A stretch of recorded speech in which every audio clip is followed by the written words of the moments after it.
Hello and welcome back as we approach Easter. I wanted to talk about something that's very often overlooked in the history of man's relationship with God, but it's so important in understanding why it was that Jesus came, died, and rose from the dead.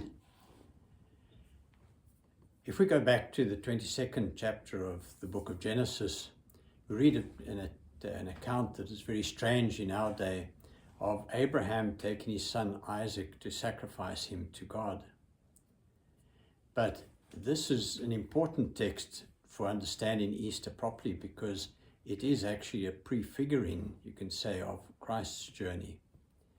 So what happens is, and this seems to us really particularly saintly of Abraham, that he's prepared to sacrifice the son of his firstborn son, in order to establish this relationship of his with God.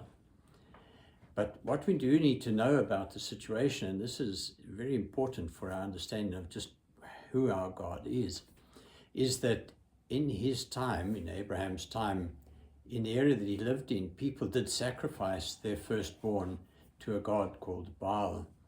And rather gruesomely, what they would do is they would go to, there was a rock with a big opening, almost like a mouth in it, and they would make a fire and they would throw these infants into the fire to offer them in burnt offering to this god of theirs, Baal. And so what happens is Abraham, living among these people, but forming a relationship with God, the God we know, is able to say, well, you offer your children to your God, I can offer my child to my God too. And here's where the great difference comes in, because he does go with fully intending to sacrifice his son Isaac to God. But our God steps in and says, no, that's not what I want. As I say, the story also prefigures Christ's passion and death and resurrection in a lot of ways. For example, it's very strange, as I say, in our time to think of doing such a thing, but when they set out to go up the mountain to sacrifice Isaac, we read that at a certain point, as happened in the Garden of Gethsemane with Jesus, he says to his apostles, wait here while I go and pray.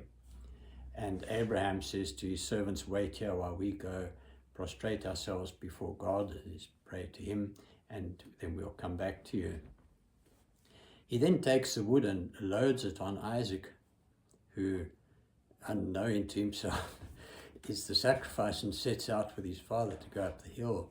And he says, I can see we've got the fire and the wood, but where's the lamb the animal we're going to sacrifice to God? And Abraham, rather perhaps not completely honestly, says, oh, don't you worry, God will provide, which of course God does in the story. And so as a result of this offering that Abraham makes to God, God knows that he is serious about his relationship, wanting to form this relationship with him. And so he accepts Abraham's offering without wanting the death of his son, and forms this alliance with him, as saying, your descendants will be so numerous, and so on. We then come to God's part of this deal, if you like, of this relationship, where in his turn, he sends his son. The difference then comes in, at the time of his death, we on our part, as the other party to this relationship, accept this offering. We not only accept it, but we make his son carry his own cross, as Isaac carried the wood up the mountain, so Jesus carries the cross up the mountain, where he'll be crucified, killed by us, not by God. And yet, this is there to teach us such very essential truths about the relationship with God, that it's important that we see this, that God in his turn did reach out to us in this way. You see, what we would have said, well, if I didn't accept an offer from someone else to show that they wanted my friendship, but then they offered me the same thing and I accepted it, that would seem a little unfair. We would expect that the least you would do is say, no, you didn't want that terrible sacrifice from me, so I don't want it from you. And it didn't go that way. And so we would feel fully justified in really looking down and removing ourselves from that other person. Except God doesn't do that. Even Jesus, at the time of being on the cross, prays for those who are putting him to death.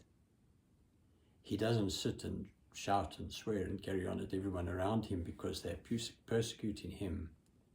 Even when he's being questioned, even when the soldiers are treating him badly, he treats them properly. He also goes to his death because that's how he shows that, in fact, that is not death as people very often want to imagine it, as people very often like to think that it's the end. It is only a stage to our full life. And this is when he comes back from the dead.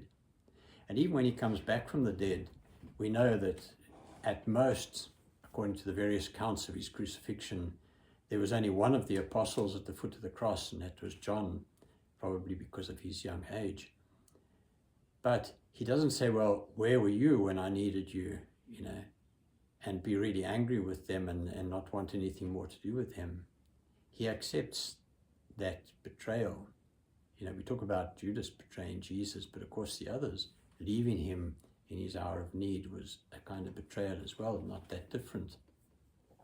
But he is prepared to accept that it was their weakness that they allowed that to happen, but yet there is still good, and there is still a lot of good they can do in the world by knowing him better after his death when he comes back. And that's why he appears to them a number of times after his death.